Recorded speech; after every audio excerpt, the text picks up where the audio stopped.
Mi nombre, aunque alguna vez fue importante, ahora es irrelevante. Después de más de 60 años de silencio, finalmente me atrevo a hablar. Me tragué todo el sufrimiento, el miedo paralizante, la vergüenza lacerante, el asco profundo, e incluso la culpa que, aunque no era mía, se adhirió a mi ser como el sudor pegajoso de las noches calurosas de verano. Oculté también mi dolor, que mis propios hijos creen que tuve una infancia feliz y mis nietos me ven como una mujer fuerte y una abuela cariñosa, de esas que preparan sopas reconfortantes y narran cuentos del pasado. Sin embargo, nunca conté esta historia, porque estaba destinada al olvido, al entierro. Y a pesar de todo, aquí estoy con huesos cansados, la voz temblorosa y el corazón latiendo con la misma intensidad que cuando tenía 6 años y escuchaba los pasos de mi padre acercándose por el pasillo. Con cada día que pasa, siento menos temor a la muerte, pero cada vez temo más morir sin haber revelado la verdad. No quiero llevar este secreto a la tumba. Ya no puedo soportarlo más. En una modesta casa situada en un apacible vecindario a las afueras de León, en Guanajuato, reside una mujer conocida por todos. En la panadería, recibe saludos amables y el afectuoso apodo de Doña Mari. En la calle, la gente se interesa por sus bisnietos y en el autobús le ofrecen asiento. Nadie sospecha, nadie se imagina, que tras esa fachada de respetabilidad, construida a base de sonrisas, tejido, amabilidad, gratitud, flores a la iglesia y una conducta ejemplar, se esconde un pasado de sufrimiento silenciado. Ella misma llegó a dudar, a cuestionar la veracidad de sus propios recuerdos, preguntándose si todo había sido un mal sueño, una invención, minimizando la gravedad de lo vivido. Pero la realidad fue cruda y despiadada. Una niña, con trenzas y rodillas raspadas, jugando con muñecas de trapo y comiendo frijoles con tortillas hechas a mano, fue la víctima. Mientras el arroz burbujeaba en la olla y el aroma denso y acogedor invadía la cocina, una niña escuchaba a su madre cantar, un olor que aún hoy, al recordarlo, me obliga a cerrar los ojos. Era una casa modesta con un piso de cemento frío y paredes tan finas que cada sonido, cada pisada, cada susurro, cada suspiro, se filtraba por todas partes. A pesar de ello, nadie escuchó mis gritos, o quizás los oyeron, pero eligieron no comprender. Mi madre cocinaba incansablemente, sumida en esa labor constante, una forma de lidiar con la vida, con las manos ocupadas, la mirada baja, concentrada en la comida, en el fuego, en las tortillas que se inflaban. Pero yo sí recuerdo cada instante grabado en mi memoria. Recuerdo el primer día, el primer silencio, la primera sensación de repulsión. Crecí creyendo que el mundo era así, que la conducta de los hombres era inevitable, y que las niñas debían soportarlo todo. Nadie me explicó que eso era violencia, nadie me habló de abuso, nadie me enseñó que sus actos constituían un delito. En la escuela, las maestras nos instruían sobre la importancia de respetar a los padres. En la iglesia se predicaba que el padre era la autoridad máxima en el hogar, pero para mí, siendo solo una niña aterrorizada, eso significaba poco. No sabía a quién recurrir, incapaz de comprender por qué sentía ese dolor inexplicable, esa repugnancia, esa reacción física que me sobrecogía. Lo único que entendía era que cada vez que mi madre se ponía el delantal y comenzaba a picar cebolla, él se acercaba sigilosamente, me tomaba de la muñeca y me susurraba al oído: ven rápido antes de que se queme la comida. Así comenzó todo, siempre con esa misma excusa, siempre en silencio, con la puerta entreabierta y el aroma del arroz hirviendo impregnando el ambiente. Ahora, transcurridos tantos años, sentada en mi mecedora contemplando el mundo desde la ventana, me pregunto por qué nadie me tendió una mano. Me pregunto cuántas otras niñas sufrieron lo mismo, con el espíritu destrozado y el cuerpo infantil atrapado en un juego perverso que nunca desearon. He pasado la vida entera preguntándome si mi madre era consciente, y si lo era, ¿por qué no hizo nada? Porque continuó cocinando como si nada hubiera ocurrido. Parecía ayer cuando salía de su habitación con el rostro desencajado, la piel blanca como la cera y los ojos desorbitados por el pánico. Nunca se detuvo a mirarme directamente, nunca me preguntó si estaba bien, y mucho menos me tendió un abrazo. Porque jamás pronunció su nombre en voz alta, como si fuera un secreto a voces. Recuerdo una vez, siendo apenas una niña de 12 años, cuando me atreví a preguntarle por qué me prohibía ir con mis primas a la feria. Me respondió con una frialdad que aún siento, que el mundo era un lugar peligroso para las niñas, lleno de hombres perversos al acecho. Lo miré muda, con el nudo en la garganta. Los hombres malos están aquí adentro, mamá. Tú duermes con uno. Eso quise gritar, pero las palabras se quedaron atoradas, ahogadas por el ardor que subía desde mi garganta, el peso de una piedra en mi pecho. Así transcurrió mi adolescencia, en un silencio opresivo, obediente, pulcra, con el cabello siempre impecable.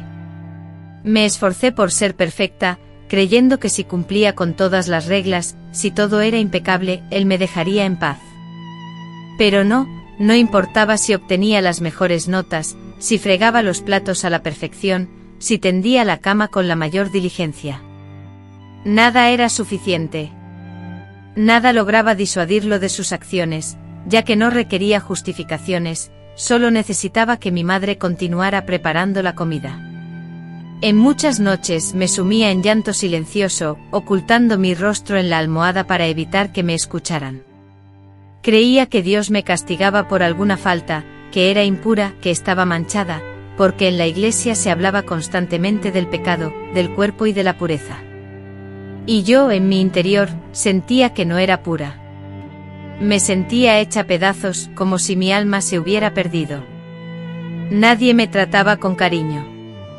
Nadie me aseguraba que merecía algo mejor. Nadie me abrazaba sin esperar algo a cambio.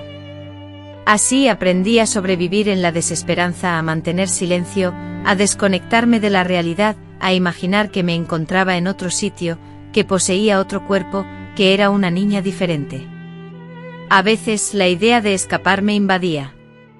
Soñaba con la llegada de un camión que me llevara lejos, a otro pueblo, a una nueva vida.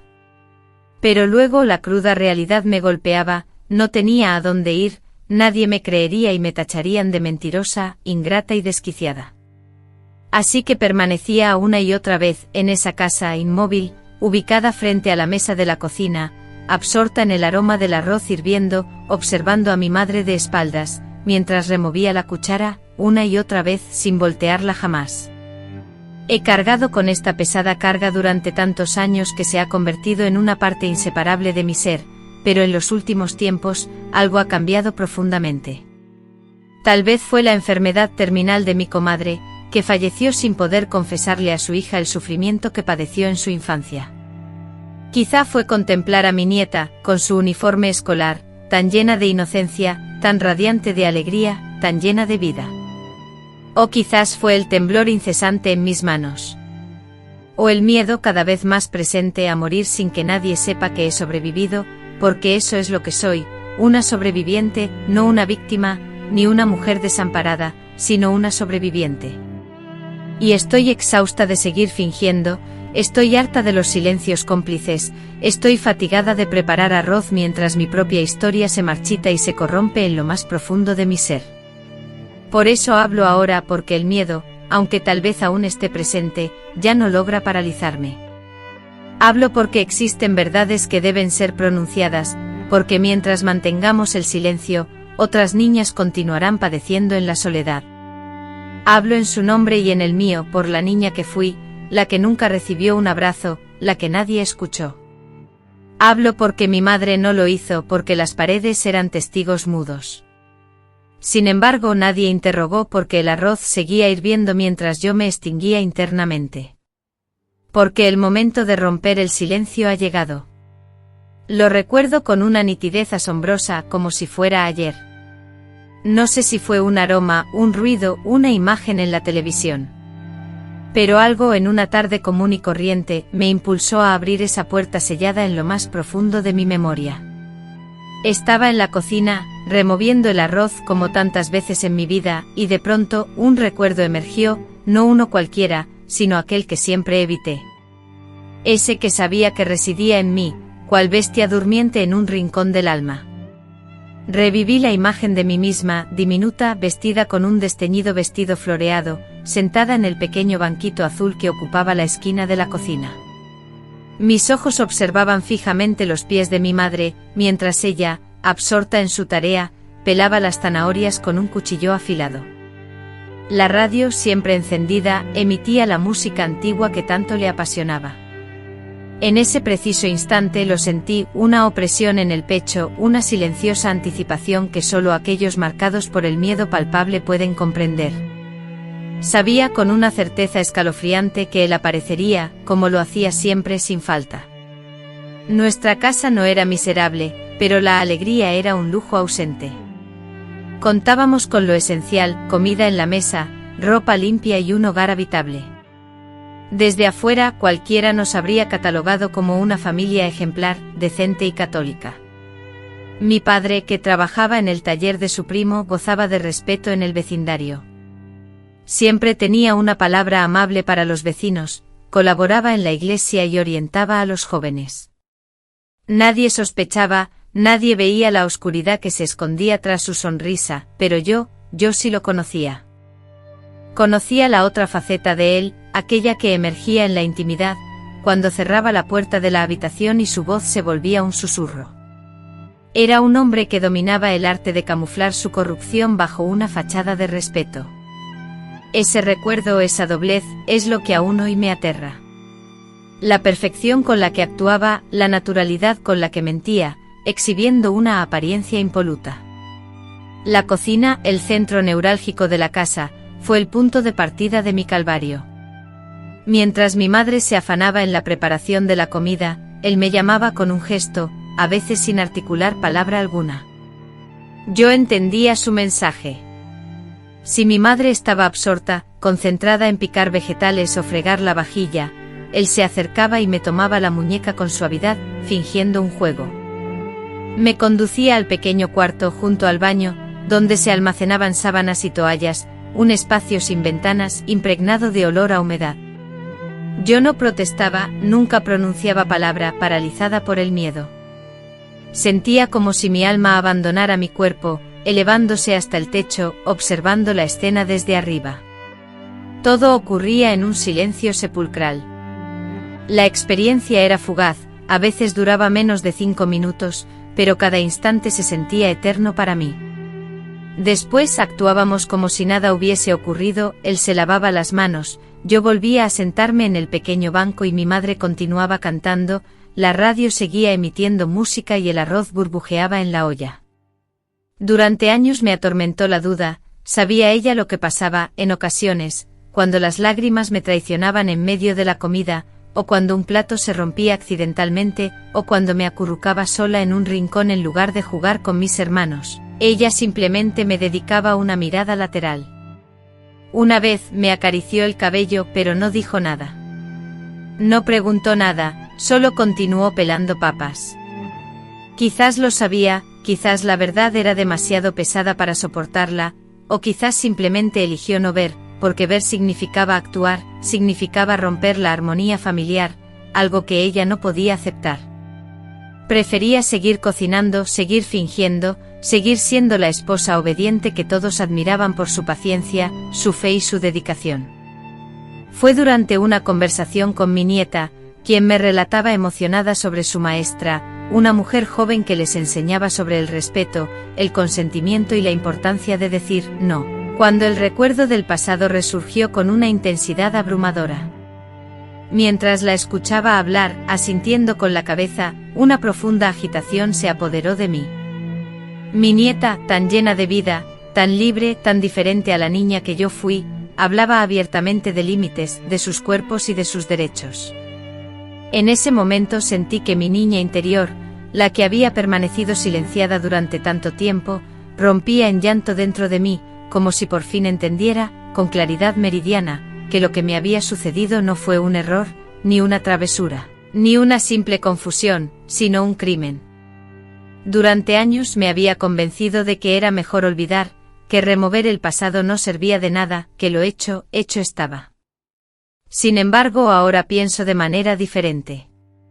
Comprendo que el silencio solo protege al agresor, que al callar, permitimos que ese ciclo de abuso y dolor se perpetúe, y que cada vez que una mujer se traga su historia, otra niña es abandonada a su suerte. Porque el silencio no cura, sino que corroe el alma y pudre el interior. En mi juventud, cada vez que experimentaba algo positivo, como recibir mi primer vestido nuevo o graduarme de primaria con honores, o incluso cuando me invitaban a bailar en la plaza del pueblo, una voz interna me decía que no lo merecía, que era impura, indigna. Tardé años en comprender que esa voz no era mía, sino suya, era su voz, incrustada en mi mente. Aquel hombre no solo había violado mi cuerpo, sino que me había arrebatado el derecho a amarme, me había hecho desconfiar de todo, me había hecho dudar del amor, la ternura y la posibilidad de un afecto sincero. Por eso cuando me casé me convertí en una mujer distante. Mi esposo, un hombre bueno, no entendía por qué me ponía tensa cuando intentaba abrazarme, ni por qué me retraía cada vez que buscaba una caricia afectuosa. Yo por mi parte era incapaz de explicarlo, porque nadie me había enseñado que después del abuso sobrevienen la desconfianza, la soledad y el temor al amor. Ese día, de pie en la cocina frente a la olla de arroz humeante, todo se reveló ante mis ojos como una película antigua comenzando a proyectarse en mi mente, el cuarto con la humedad impregnada en las paredes, la lámpara colgante que proyectaba sombras, la voz de mi madre resonando en la cocina, el inconfundible sonido de la cuchara golpeando el borde del sartén. Cada detalle, cada sonido, cada imagen era idéntica a como la recordaba, todo parecía suspendido en el tiempo, congelado, esperando pacientemente a que yo, por fin, me atreviera a contemplarlo. Y por primera vez no aparté la mirada. Observé la escena completa, mi cuerpo se estremeció y sentí un impulso irrefrenable de gritar, pero en lugar de eso, me quedé en silencio, permitiendo que la escena se desarrollara ante mí, como alguien que acepta la imposibilidad de cambiar el pasado, pero decide mirarlo de frente. Mi padre había fallecido hacía mucho tiempo. Lo enterraron con honores y el cura habló de él como un hombre bueno, trabajador y devoto. Yo, sentada entre mis hermanos, escuchaba esas palabras que resonaban como cuchillos afilados. Todos lloraban a su alrededor. Yo, no. No podía. Solo sentía un vacío inmenso, como si ese entierro no fuera el suyo, sino el mío, como si estuvieran enterrando lo que quedaba de mí en aquella infancia perdida. Nunca pronuncié una sola palabra para difamarle, nunca lo denuncié, nunca lo acusé públicamente hasta ahora, porque este es mi modo de romper ese silencio impuesto, esa promesa forzada. Este es mi momento de alzar la voz, mi acto de justicia personal.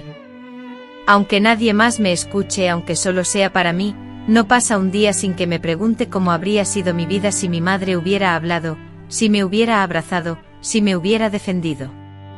A veces siento la necesidad de perdonarla, llego a pensar que ella también fue una víctima, pero en otros momentos la odio en silencio.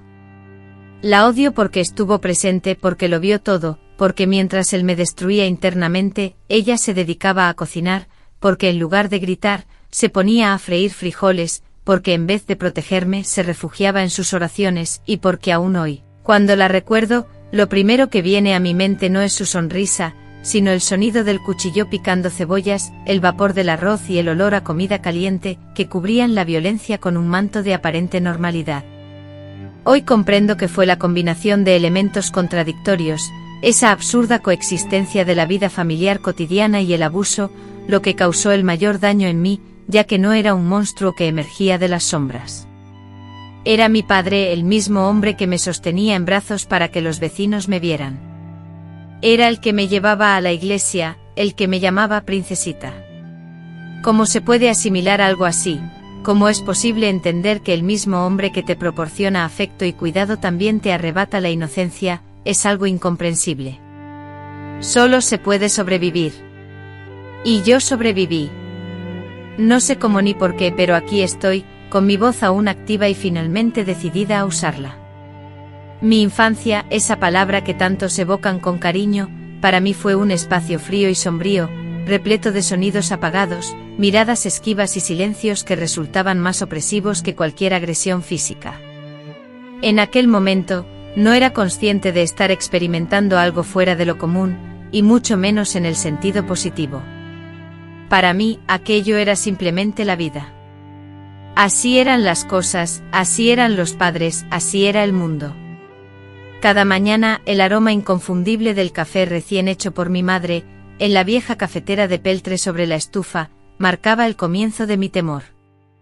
No tenía idea de cuándo recibiría su llamada, ni qué pretexto usaría para buscarme. A veces la citación llegaba antes de desayunar, otras veces después de la siesta. Lo único predecible era la rutina de la cocina.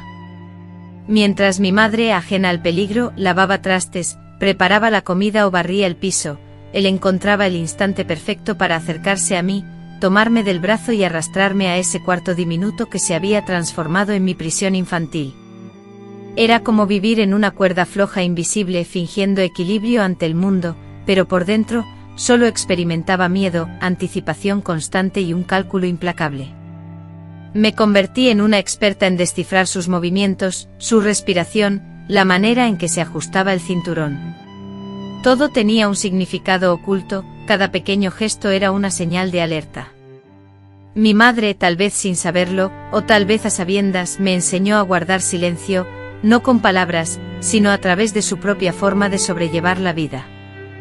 Ella nunca parecía notar mi verdadero estado. No se preocupaba por mi aspecto, ni me preguntaba si me veía pálida. Simplemente atribuía mi palidez a la falta de hierro. Si me encontraba ensimismada y silenciosa, argumentaba que era parte del crecimiento. Si me veía temblorosa, achacaba mi malestar al frío. Cada uno de mis síntomas tenía una explicación sencilla y superficial, que nunca abordaba la raíz de mis problemas. Y yo, en mi desesperación, me aferraba a esas excusas, porque eran más fáciles de aceptar que la dolorosa verdad. Cuando una niña pequeña se da cuenta de que su madre, en lugar de ser un refugio seguro, es una fuente de oscuridad, su alma se quiebra en 1000 pedazos. Ya no tiene a quien acudir en busca de consuelo, ni un abrazo que pueda aliviar su dolor. Se convierte en prisionera de sí misma. La niña que fui aprendió a replegarse en su interior, a esconderse del mundo. Aprendí a doblar la ropa con precisión, a moverme sin hacer ruido, a ocupar el menor espacio posible. Mi vida se transformó en una coreografía perfecta de obediencia y discreción. No deseaba provocar, ni molestar, ni ser notada. Mis hermanos menores eran demasiado pequeños para comprender la situación. Yo con todas mis fuerzas los cuidaba, les daba de comer, los bañaba y les contaba cuentos inventados mientras mi madre se dedicaba a sus quehaceres. Ellos, sumidos en su propia confusión y temor, no comprendían la gravedad de la situación, y si por casualidad atisbaban algo, no lograban descifrar su significado. Les susurraba, casi en secreto, que guardaran silencio, que reprimieran sus llantos, que no perturbaran a mi padre. No estaba segura de si mis acciones emanaban de un instinto protector hacia ellos o, más bien, hacia mí misma. Quizás ambas motivaciones se entrelazaban. En aquella casa, el silencio era el bien más preciado, la divisa que permitía la supervivencia. Creía ingenuamente que aquel que callaba, sufría menos, pero me equivoqué. El dolor no se desvanece por no ser expresado, se adhiere a nosotros, se infiltra en los huesos, se oculta bajo las uñas, se refugia en los pliegues de la piel, se anida en las profundidades del alma. Recuerdo una ocasión en la que la fiebre me consumía. Temblaba incontrolablemente y me llevaron al centro de salud del pueblo. El médico me examinó diagnosticando una infección estomacal. Me recetó medicamentos y reposo. Permanecí 2 días postrada en cama, sudando profusamente, delirando. Durante esos 2 días, él no se acercó a mí. Fue la única vez que experimenté una sensación de paz en esa casa. La enfermedad se convirtió en mi escudo, en mi refugio. Por ello, durante un tiempo prolongado, anhelé enfermar, prefiriendo el sufrimiento físico al otro, al que no se veía. Incluso llegué a inducirme el vómito, simulando un malestar que me permitiera evadir la realidad. Hacía cualquier cosa, para no tener que responder a sus llamadas. Era una desesperación constante, pero era mi única herramienta de defensa, la única que conocía. No sabía que podía negarme, que tenía derecho a mi cuerpo. Ignoraba que lo que él hacía era una violación, la palabra abuso no existía en mi mundo. Solo sentía dolor, asco y un vacío profundo. Un día, mientras mi madre lavaba la ropa en el patio, me atreví a preguntarle con la inocencia de una niña, si era normal que los padres quisieran estar a solas con sus hijas. Ella me dedicó una mirada fugaz, frunció el ceño y me ordenó que dejara de decir tonterías. No hubo preguntas ni consuelo ni un abrazo, solo el sonido de la sábana frotándose con más fuerza contra la piedra. Esa respuesta fría e indiferente selló mi silencio durante años. Comprendí que estaba completamente sola, que si hablaba, me culparían a mí, que nadie me protegería. Y no era una niña ingenua o insensible. Era observadora, notaba cosas que otros pasaban por alto. Percibía la tristeza de mi madre. Reconocía el ceño fruncido de mi padre al regresar a casa. Sentía el miedo de mis hermanos, pero mi impotencia era total. Solo podía observar, tragarme el nudo en la garganta. Al cumplir 10 años mi cuerpo comenzó a transformarse, mis pechos se desarrollaron, la menstruación llegó. Mi padre se distanció, a veces me miraba con una rabia silenciosa, otras, me ignoraba por completo, pero sabía que no era arrepentimiento, era la constatación de que ya no era la niña dócil de antes. Lo entendía, ya no podía fingir que era un juego. Después de esos encuentros me miraba con desprecio, como si yo fuera la culpable, como si yo lo hubiera incitado. Esa fue una de las trampas más perversas del abuso, hacerme sentir sucia, responsable, como si una niña pudiera tener el poder de tentar a un adulto. Me convenció de que era mi culpa, que yo lo provocaba, que mi forma de vestir, de caminar, de respirar lo obligaba. Y le creí porque anhelaba encontrar una justificación, porque prefería aferrarme a la esperanza de que mi comportamiento pudiera influir en su actitud, pero en realidad, él jamás iba a cambiar. Ni siquiera si yo me desvaneciera por completo durante esos años, ni aunque me volviera una maestra en el arte de la simulación. Fingía en la escuela, adaptando una sonrisa y un comportamiento impecables, fingía en la iglesia, recitando las oraciones con fervor, fingía en casa, mostrando una fachada de normalidad. Tenía dos facetas bien definidas, la niña perfecta y la niña destrozada. Nadie se percataba de la segunda, nadie deseaba verla. Cuando me asignaban lecturas en voz alta, mi dicción era clara y precisa. Cuando me solicitaban ayuda en la misa, mi devoción era genuina. Cuando acompañaba a mi madre al mercado, saludaba a los vecinos con una sonrisa, aunque por dentro solo anhelaba desaparecer. Me encerraba en el baño y me miraba al espejo con repulsión. Sentía el deseo de arrancarme la piel, me tiraba del pelo con furia, me mordía los labios hasta sangrar, me detestaba. No solo por lo que él me hacía, sino porque sentía que yo lo permitía, que algo estaba intrínsecamente mal en mí, porque esa es la cruel naturaleza del abuso, al silenciarlo, te convierte en cómplice de tu propio sufrimiento. Nunca había logrado forjar amistades cercanas, prefiriendo mantener una distancia emocional con los demás. La confianza era algo que me eludía, y permitir un abrazo, una muestra de afecto físico, me resultaba sumamente difícil. En una ocasión, una compañera de la escuela me llamó rara, comparándome con un fantasma, una etiqueta que resonó en mi interior. Esa palabra, fantasma, se convirtió en mi propia descripción. Me sentía invisible, flotando por la vida sin dejar rastro, sin ser notada. Anhelaba desaparecer, que la tierra me tragara por completo. No comprendía cómo vivir de verdad, solo dominaba el arte de la supervivencia, una existencia que distaba mucho de ser plena. A la edad de 12 años, experimenté un sueño que perdura en mi memoria. Soñé que me encontraba en una casa llena de ventanas, inundada de luz natural. En la cocina una mujer cantaba, pero no era mi madre, era alguien diferente que me miraba con ternura, me abrazaba sin pedir nada a cambio y me preparaba chocolate caliente sin esperar nada. Al despertar, las lágrimas inundaron mi rostro. El sueño, un oasis inventado por mi mente, representaba lo más alejado de la infancia que merecía, un consuelo fabricado para paliar la realidad, una madre distante, un padre que abusaba de mí y una casa opresiva, cuyas paredes, testigos mudos, sabían más de lo que revelaban. Las noches se cernían como la peor de las pesadillas. Me acostaba aterrorizada anticipando el sonido de sus pasos. Cada crujido de la madera me helaba la sangre, paralizándome. Dormía con los párpados entreabiertos en un estado constante de alerta, tensa, sin descanso. A veces la llegada de la menstruación me brindaba una tregua, aunque breve, otras veces ni siquiera eso. En mi inocencia, no entendía cómo alguien podía albergar tanto odio, tanta maldad, tanta frialdad. Hoy con la madurez comprendo que aquello no fue amor, ni deseo, ni afecto, fue puro y despiadado poder.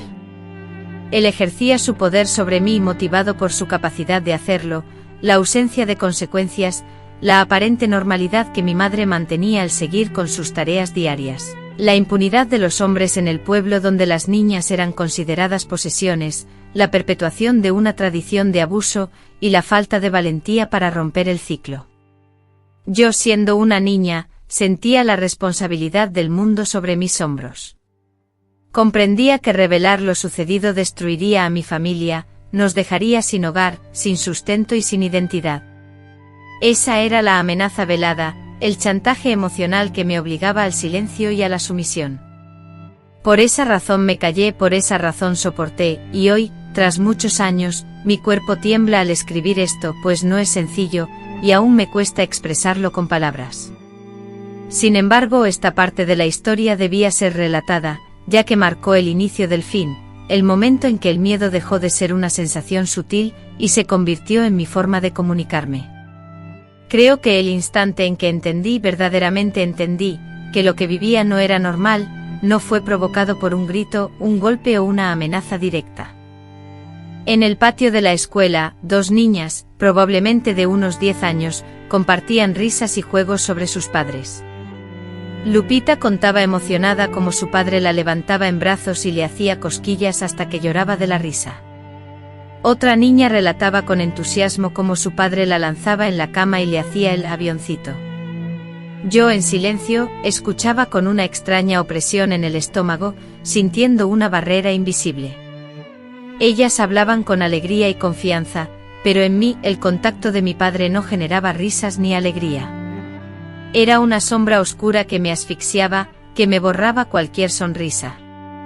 Entonces, sin pensarlo, impulsada por una necesidad inexplicable, dije, mi papá también me toca cuando mi mamá está ocupada. Y un silencio tenso se apoderó del ambiente. Lupita, después de observarme con una expresión extraña, exclamó, «¡Ay, todos los papás hacen eso!», «No», y soltó una nueva carcajada. Yo, en cambio, me quedé paralizada, sintiendo como ese instante fracturaba algo en mi interior. La risa de Lupita no era mi risa, su juego no era mi juego, y su padre no era mi padre. Fue ese día cuando por primera vez me permití la posibilidad de que algo terriblemente incorrecto sucedía en mi vida. Hasta entonces había aceptado mi realidad como algo inevitable, un castigo, una prueba, una penitencia. Pero ese día, sentí por primera vez la sensación de que quizás no tenía que haber soportado tanto, que tal vez me debían algo, que tal vez la que no estaba bien era otra persona. Esa pequeña fisura fue suficiente para que las preguntas comenzaran a inundar mi mente, y si no todos los padres actuaban así, y si no era normal, y si no era mi culpa, sin respuestas, pero con esas preguntas como brasas ardientes bajo mi piel, comencé a observar con mayor atención a lo largo de los años. En el ambiente escolar, observaba con frecuencia cómo otras niñas conversaban abiertamente con sus madres, compartiendo confidencias, recibiendo abrazos y muestras de afecto. En contraste, mi relación con mi madre era distante y fría, como si un muro invisible nos separara. El amor en mi hogar se manifestaba en gestos prácticos como la comida, la ropa limpia y el cumplimiento de las tareas escolares, pero nunca en palabras de cariño o en gestos de afecto físico como una caricia o una pregunta sobre mis sentimientos. Pensé que esta dinámica era normal, hasta que un día presencié a una amiga recibir un beso en la frente de su madre. Al salir de clases sentí una punzada extraña y dolorosa en el pecho, que no se asemejaba a la envidia, sino más bien a la contemplación de una escena de otro mundo, algo desconocido e inalcanzable. Fue entonces cuando comprendí que algo esencial me había sido negado, algo que no podía nombrar con palabras. A partir de ese momento comencé a percibir las cosas de manera diferente, los gestos, las palabras, las ausencias, aquello que antes me era imperceptible, ahora me dolía profundamente. La indiferencia de mi madre, su mirada furtiva al verme salir del cuarto de mi padre y el silencio implacable que reinaba en casa, todo adquirió un peso distinto y opresivo. La mezcla de dolor y rabia, una furia nueva, muda pero punzante, se clavaba en mi interior como una espina. Tenía 12 años cuando un nuevo maestro, don Javier, llegó a la escuela, un hombre mayor con una voz calmada y una manera de enseñar que desconocía por completo. Un día nos habló del respeto, explicándonos que nadie tenía derecho a tocarnos sin nuestro consentimiento, usando esa palabra, consentimiento, que aunque no entendí completamente en ese momento, se grabó en mi mente. Nos aseguró que nuestros cuerpos nos pertenecían, que ni siquiera nuestros padres podían hacer algo que nos incomodara. Mientras las niñas reían y algunos se burlaban, yo permanecí en silencio, sintiendo como si me hubieran arrojado un balde de agua helada. Aquella frase, mi cuerpo es mío, nadie tiene derecho, ni siquiera mi padre, resonó en mi cabeza durante días, provocando un cambio interno. Comencé a observar mi cuerpo de manera diferente, no con afecto aún, pero sí con un respeto desconocido hasta entonces, y dejé de agachar la cabeza. Comencé a cerrar con llave la puerta del baño, un acto que marcaba el inicio de mi aislamiento. Comencé a cubrir mi cuerpo, a ocultarme más, no por sentir vergüenza, sino por negar cualquier acceso a él, a mi cuerpo, a mi ser. La relación con mi madre, por otro lado, se fracturó. Ya no podía mirarla con la misma confianza, ahora la observaba con una mezcla de sospecha y dolor. No sabía la verdad, o tal vez no quería aceptarla. A veces creía que ella también era una víctima, atrapada en una situación de la que no podía escapar, obligada a vivir una vida que no había elegido. Pero otras veces sentía un odio profundo, silencioso, que me quemaba por dentro porque ella era la adulta, la que debía protegerme, cuidarme, pero no lo hacía. Ella continuaba con sus tareas cotidianas, cocinando, barriendo, rezando como si nada ocurriera, como si yo no saliera del cuarto con las piernas temblorosas, como si no viera el terror en mis ojos. Eso fue otro punto de inflexión, otra herida que abrió la puerta al cambio. Cuando dejé de idealizarla como una madre protectora y comencé a verla como una encubridora, porque en realidad ella fue una cómplice silenciosa, una espectadora cobarde. Una mujer que eligió preservar su concepto de familia por encima de la defensa de su propia hija. Esa dolorosa constatación me hirió más profundamente que el abuso en sí mismo, porque el sufrimiento físico eventualmente se desvanece, pero la traición de una madre deja una cicatriz imborrable. Un atardecer, reuní todo mi coraje. Decidí que debía expresarle algo. No todo, aún no me atrevía, pero sí algo. Papá me trataba de manera extraña, me hacía comentarios ambiguos que no comprendía del todo, me pedía que me sentara en sus piernas, a pesar de mi evidente incomodidad.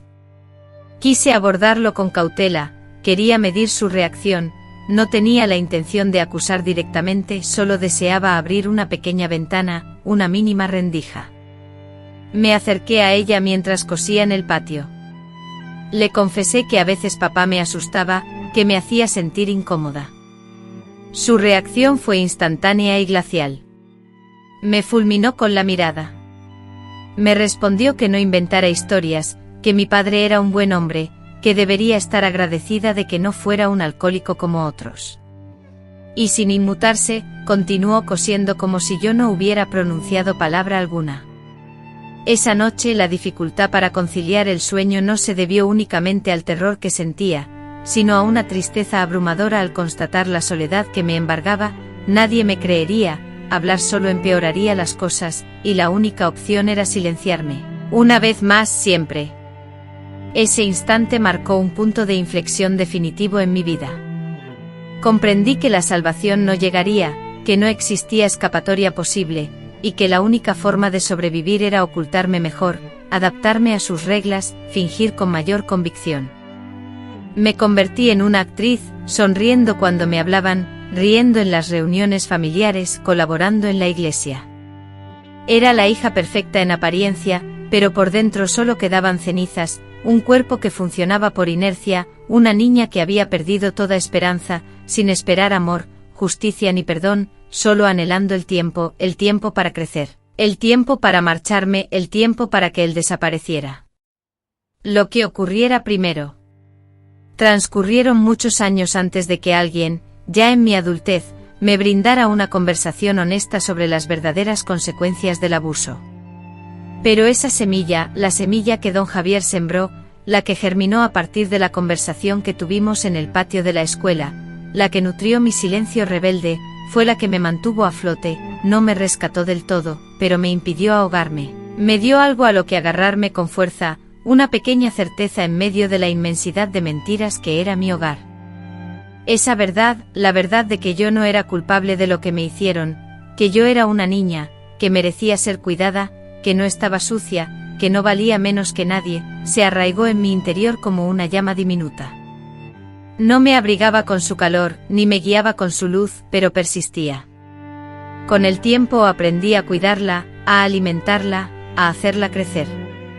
La comprensión total no llegó de inmediato, fue un proceso lento, doloroso, con muchos momentos de duda y retroceso. A veces sentía el impulso de regresar a la idea de que todo era normal, porque era más sencillo, más cómodo, pero ya no podía. Una vez que la verdad se revela, es imposible volver a cerrar los ojos. Aunque duela, aunque queme, aunque derrumbe todo lo que creía saber, ahí reside la bendición y la maldición de despertar. Y yo, aunque tardé, desperté finalmente. Con el paso de los años mi cuerpo se desarrolló, pero mi interior se retorcía, como una planta que busca desesperadamente la luz en la oscuridad, sin encontrarla jamás. Mi rostro, decían, se parecía cada vez más al de mi madre, un comentario que resonaba en mí con una ambigüedad inquietante, mezcla de halago y temor. Mi cuerpo se transformó en el de una mujer, pero mi alma permanecía anclada en la fragilidad de la niña que alguna vez fui, con piernas temblorosas, ojos sin brillo y un corazón resguardado en lo más profundo de mi ser. A los 15 años dominaba el arte de esquivar su presencia, la habilidad de abandonar la habitación justo a tiempo, la destreza de simular una tos o una fiebre para evitar su contacto. Sin embargo, la certeza de que estas estrategias eran inútiles me acechaba, porque él no necesitaba justificaciones, solo un hogar silencioso, una madre distraída y sobre todo, que yo mantuviera el silencio. Y yo con el tiempo había aprendido a no gritar. Fue entonces, en esa época, cuando las miradas de los hombres del pueblo comenzaron a posarse en mí, una observación que se intensificaba en la tienda, en la iglesia, en la plaza, aunque yo evitara deliberadamente su atención. Mi madre, con la convicción de quien sigue una tradición, comenzó a presionarme para que planificara mi futuro, sugiriendo que buscara un buen marido y me casara joven, tal como ella lo había hecho. Yo, sin embargo, veía el matrimonio no como un destino deseable, sino como un cambio de control, una forma de encierro. A pesar de esta profunda aversión, asentía en silencio a sus palabras. Me mostraban vestidos de novia, me hablaban de la dote que recibiría, me colmaban de consejos no solicitados. En cada reunión familiar, la pregunta recurrente era si ya tenía un pretendiente. Y yo, con una sonrisa forzada, ocultaba mi angustia, como si no temiera que otro hombre ejerciera poder sobre mí, como si no creyera que el amor era simplemente otra forma de dominación, una violencia sutilmente disfrazada. Fue entonces, en medio de esta atmósfera asfixiante, cuando mi padre cambió, no por arrepentimiento ni por reconocer el daño que había causado, sino porque yo ya no era la niña vulnerable a quien podía manipular fácilmente. Porque ya no era la persona asustada que ignoraba lo que sucedía. En ese momento, la máscara cayó y su verdadera naturaleza se reveló. Se transformó en alguien despiadado, frío y de mal genio. Me gritaba constantemente por cualquier cosa. Si la comida estaba fría, me culpaba a mí, si el piso no estaba impecable, era mi responsabilidad, y si alguno de mis hermanos se enfermaba, la culpa recaía en mí. Descargaba sobre mí toda la frustración que sentía por las cosas que no podía controlar. Me humillaba públicamente a la hora de comer, delante de todos.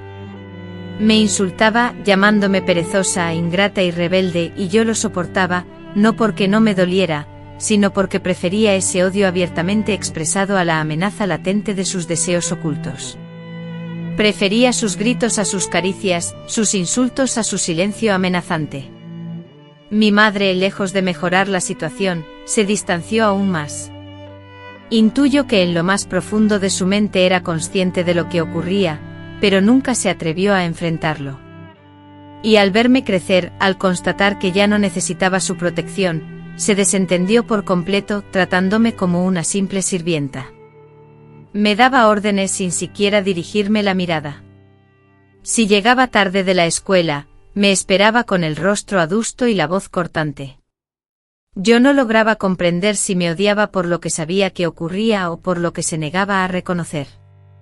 A veces me dirigía miradas llenas de pena, otras con desdén, pero jamás con afecto, nunca con la dulzura que observaba en otras madres. Su manera de demostrar su cariño consistía en asignarme tareas. Me repetía que debía aprender a ser útil, que nadie desearía a una mujer perezosa, que la única manera de subsistir era sirviendo. Y yo servía a todos, lavaba ropa, preparaba comidas, planchaba, limpiaba, cuidaba a mis hermanos, pero nadie se preocupaba por mí. Nadie se interesaba por mi estado, nadie me ofrecía una caricia amable. Al cumplir 16 años, caí enferma.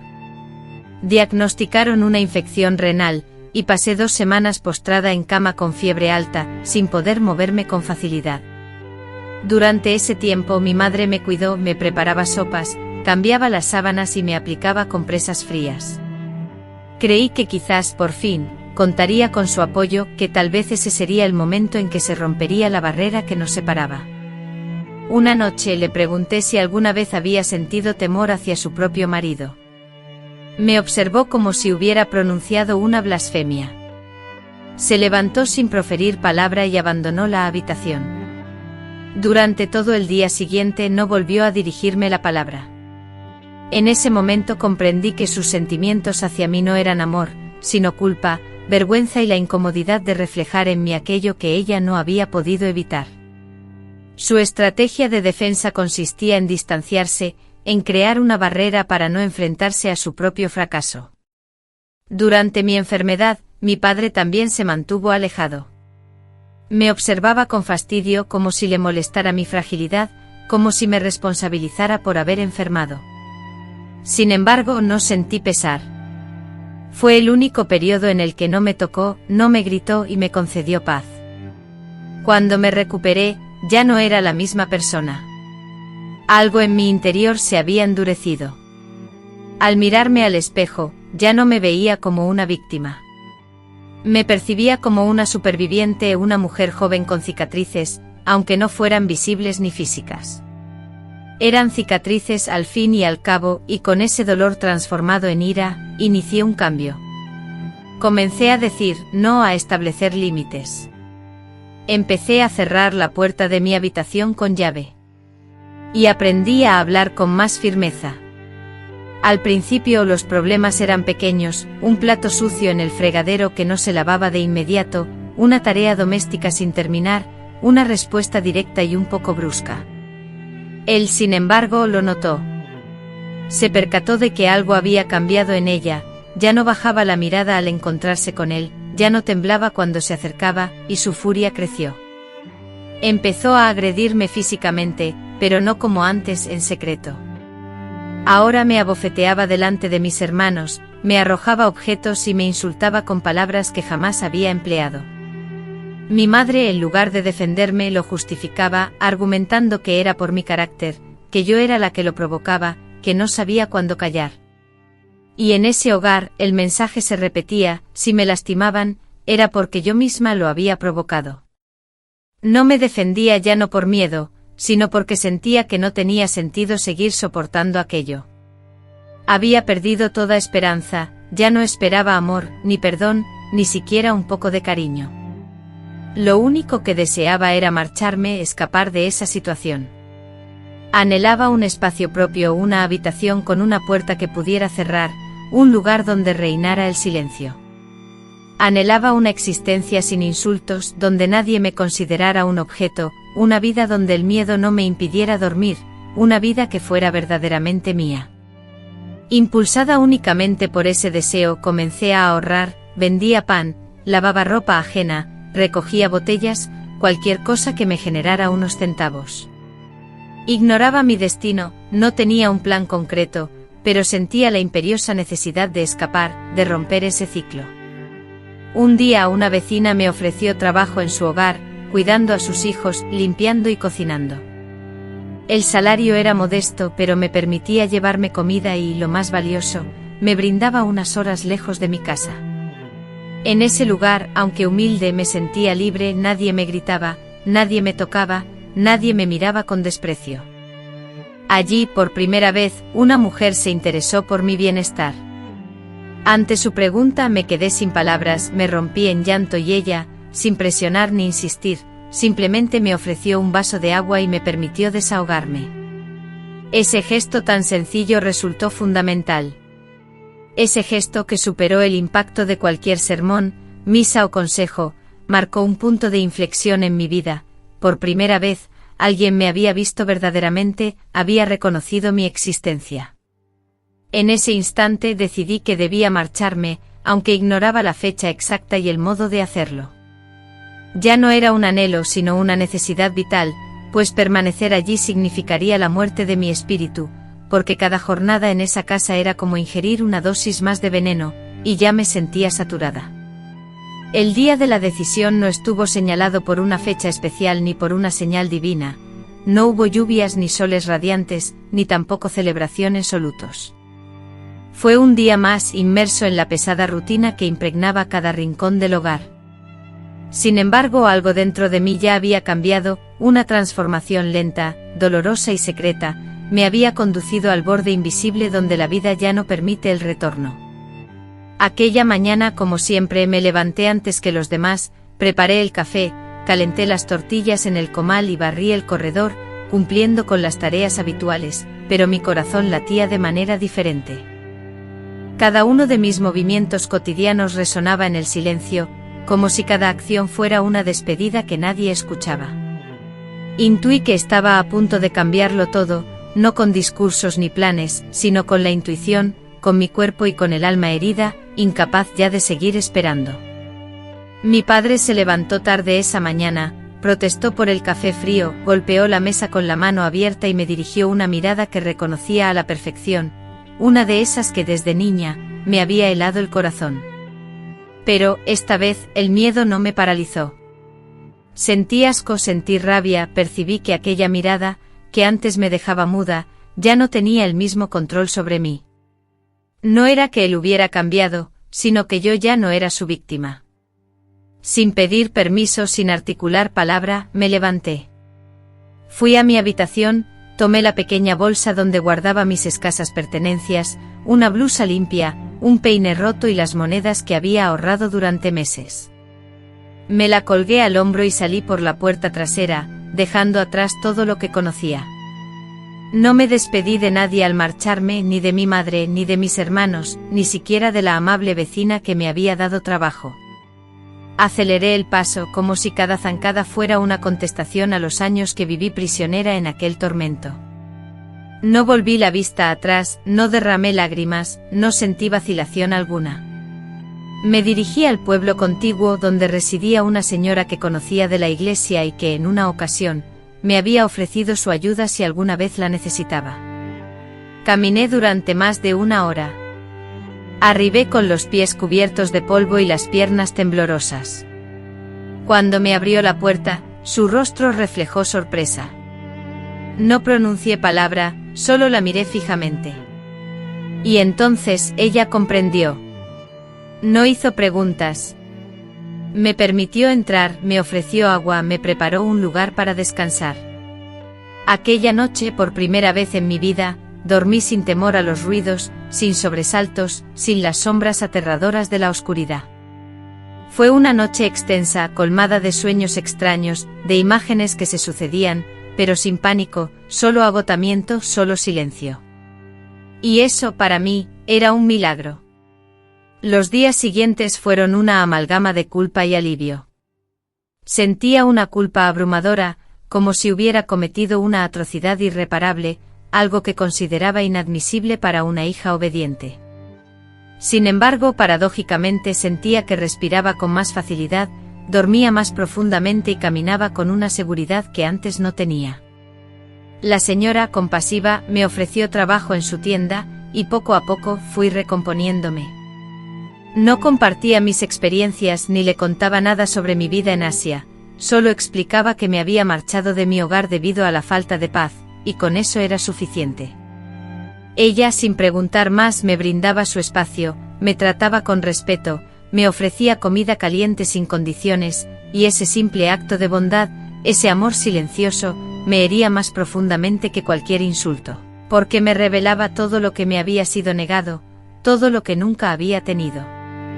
Diariamente me atormentaba la pregunta por qué sufrí tanto, porque nadie me rescató antes, porque el mundo permite que las niñas se consuman en silencio, mientras todos desvían la mirada. Un día, mientras barría la entrada de la tienda, vi a mi madre cruzar la calle. Caminaba con prisa, llevando una canasta y sin mirar a su alrededor. La reconocí al instante. Sentí que el tiempo se detenía por completo. Ella estaba allí, frente a mí, y la posibilidad de cualquier movimiento se esfumó. No estoy seguro de si me vio o si, al reconocerme, decidió ignorarme, fingiendo no percatarse de mi presencia. El pánico se apoderó de mí.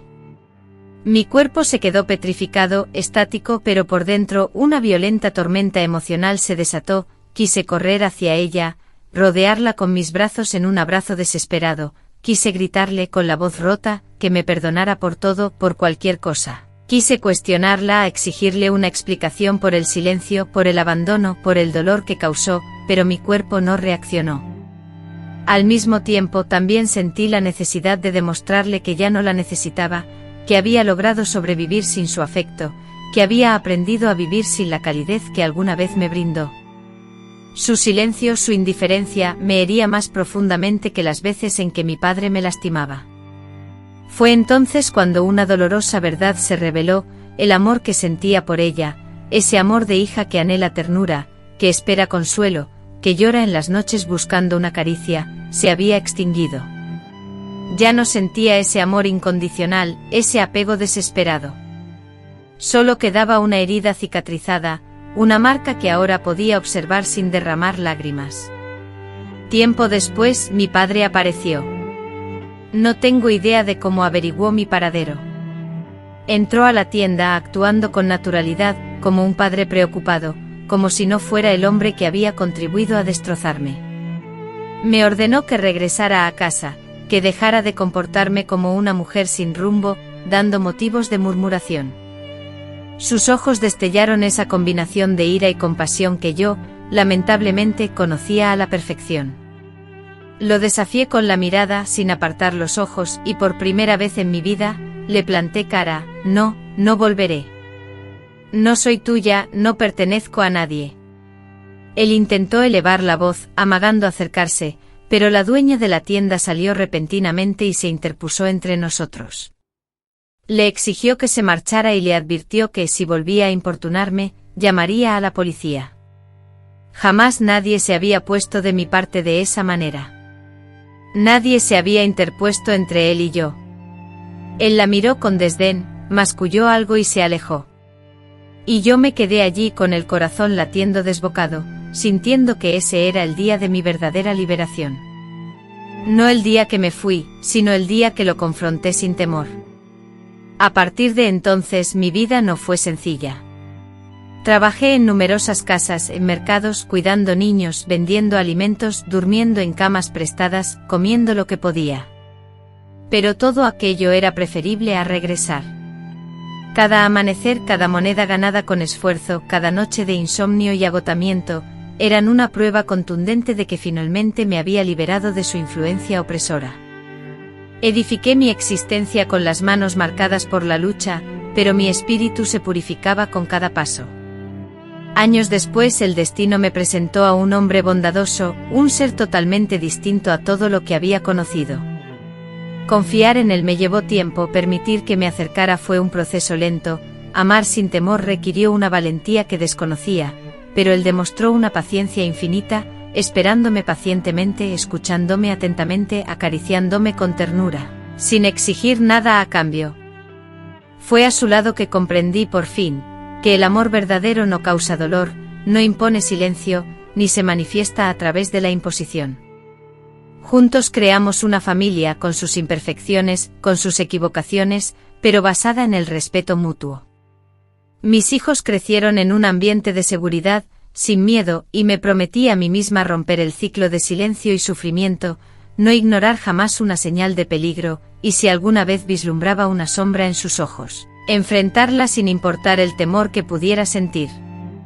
Hoy, con el paso de los años, miro atrás con orgullo, no por lo que viví, sino por haber sobrevivido a ello, por haber roto las cadenas del pasado, y por haber alzado mi voz, aunque fuera tardíamente. Esta historia, que no es solo mía sino de muchas mujeres que han vivido experiencias similares, la comparto porque el silencio puede ser destructivo, pero la palabra, expresada en el momento oportuno, puede brindar esperanza y salvar vidas. A veces en las oscuras horas de la madrugada, me despierto con dificultad para ubicarme en el lugar donde estoy, no porque haya perdido la memoria, sino porque durante años anhelé un hogar estable, un sueño que parecía inalcanzable. Hoy, cada vez que mis manos acarician estas paredes limpias y sólidas, cada vez que preparo café en mi propia cocina, cada vez que me deleito con las risas de mis nietos jugando en el patio, siento que estoy tocando algo precioso y sagrado. El pasado con sus heridas no ha desaparecido, al contrario, lo llevo conmigo como una huella invisible, como una cicatriz en el alma que he aprendido a aceptar. Sin embargo, ya no me define. Ya no soy únicamente la niña que sufrió abusos, la hija que no tuvo protección, la mujer quebrada. Soy también la mujer que ha logrado construir algo valioso desde cero, que ha aprendido a amar después del dolor, que ha elegido conscientemente no repetir el sufrimiento. Y eso para mí representa el mayor triunfo de mi vida. A pesar de que creí durante mucho tiempo que el odio era mi única forma de sobrevivir, ahora he comprendido que no lo albergaba. Durante años imaginé su caída, su humillación pública, creyendo que así se haría justicia. Sin embargo, con el tiempo entendí que el odio era una atadura más, que no me liberaba ni me curaba. La verdadera sanación llegó cuando pude poner palabras a todo lo que me fue negado, el abuso, la traición, el abandono. El silencio siempre fue mi peor prisión, mucho peor que cualquier encierro físico o agresión. Al empezar a hablar, aunque temblara, algo dentro de mí se liberó, se desentumeció como si mi alma, adormecida, por fin pudiera estirarse, respirar y contemplar el mundo sin temor. Con mi madre no hubo una verdadera reconciliación, solo encuentros ocasionales, saludos fríos en bodas, funerales y reuniones familiares. Ella me preguntaba por el bienestar de mis hijos, me felicitaba por alguna de mis recetas de cocina, y me relataba viejas historias, pero nunca mencionó el evento que nos marcó, jamás se disculpó y nunca indagó sobre lo sucedido, al principio. Yo anhelaba que lo hiciera, esperaba con impaciencia el día en que me mirara a los ojos y dijera, perdóname, hija, yo sabía y no supe cómo protegerte. Sin embargo, ese día nunca llegó. Con el tiempo comprendí que hay personas incapaces de afrontar las consecuencias de sus actos, que prefieren vivir en la negación, pues la verdad las destrozaría. Entonces dejé de exigirle lo que no podía ofrecerme, lo cual también representó una forma de perdón, no porque él lo mereciera, sino porque yo merecía encontrar la paz, ya que ese resentimiento me robaba la energía necesaria para seguir adelante.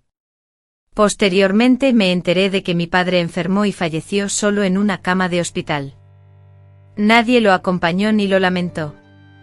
En el pueblo lo recordaban como un hombre serio, trabajador y de fuerte personalidad, pero nadie hablaba de la verdadera persona que fue, y eso también me causó dolor. No actué por deseo, sino por la fría comprensión de que el mundo, a menudo, resguarda a los malvados que dominan el arte del camuflaje. Su muerte no me brindó júbilo ni una liberación instantánea, sino un vacío profundo, como si me hubieran despojado de una confrontación postergada. Con el paso del tiempo sentí que su partida también había aligerado el peso que me había oprimido durante tantos años. Su influencia dejó de atormentarme y aunque la justicia que anhelaba nunca llegó a materializarse, su final en soledad resonó, de alguna manera, con la vida que él mismo había elegido. Mis hijos crecieron ajenos a mi pasado, y durante mucho tiempo preferí guardar silencio. No deseaba despertar su compasión ni empañar su infancia con mis recuerdos. Sin embargo, cuando mi hija mayor cumplió 17 años, comencé a discernir en sus ojos las mismas interrogantes que yo misma me había formulado a su edad. Entonces comprendí que ella necesitaba saber, que tenía derecho a conocer a su madre más allá de las tareas cotidianas, los abrazos y las recetas. Una noche, sentada junto a ella, le revelé mi historia completa, sin filtros, sin exagerar ni ocultar la oscuridad. Ella rompió en llanto, me abrazó con fuerza, expresando su admiración por mi valentía y preguntándose cómo había logrado superar el pasado y seguir sintiendo amor. Me confesó que nunca antes se había sentido tan cercana a mí como en ese instante. Ese momento fue uno de los más preciosos de mi existencia, porque entendí que estaba rompiendo el ciclo, que ella no heredaría el silencio, que crecería sabiendo que el dolor se debe nombrar, enfrentar y transformar. Hoy, al reflexionar sobre mi pasado, no me veo como una víctima frágil. Me veo como una mujer que supo resistir, que incluso cuando todo la impulsaba hacia el abismo, eligió vivir. No una vida perfecta ni de cuento de hadas, sino una vida con cicatrices, con días difíciles, con recuerdos dolorosos, pero también llena de ternura, de pequeños milagros y de amaneceres serenos. Una vida que construí yo misma, con los pedazos que me quedaron, con los restos del naufragio. Y nadie puede arrebatarme esa verdad. Comparto mi historia porque sé que existen otras mujeres como yo, que crecieron con la idea de que su dolor no era relevante, que sus cuerpos no les pertenecían, que sus palabras eran una amenaza y que el silencio era la mejor opción. A ellas, a esas mujeres, les digo, no fuiste culpable de nada. No están solas, no están destrozadas, están vivas. Y mientras la vida las acompañe, tienen la capacidad de reconstruir su camino, aunque sea a paso lento y doloroso, con los pies lastimados, sin recibir aplausos y con el alma temblorosa, porque hablar es un acto de valentía. Si yo, una abuela que ha vivido la mayor parte de su vida en la oscuridad, logró encontrar su voz, ustedes también pueden. Este es mi testimonio, no para generar compasión ni para buscar una justicia que llega tarde, sino para dejar constancia de mi existencia, de mi sufrimiento, de mi lucha y sobre todo, de mi victoria. Porque sobrevivir, incluso cuando todo en tu interior anhela la muerte, es una forma de vencer.